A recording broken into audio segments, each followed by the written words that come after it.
ရှေ့ကနေရှောက်ပါဆိုတော့လေနေကိုယ်တိုင်ဦးမဆောင်နိုင်ဘူးနောက်ကလိုက်ခဲ့ဆိုတော့လေမခံစားနိုင်ဘူးတဲ့ငါဘာလုပ်ရမှာလဲပြောလေ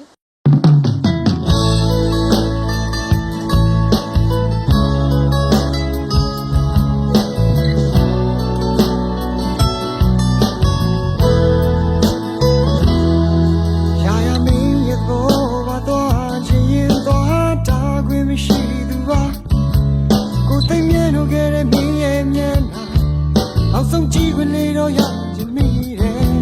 ကဲဆိုချင်မှချစ်သာရှိရရင်ခွဲပြီးမှနားလေတော့ဘာမှတို့တနောက်ထမ်းတောင်းဆိုတော့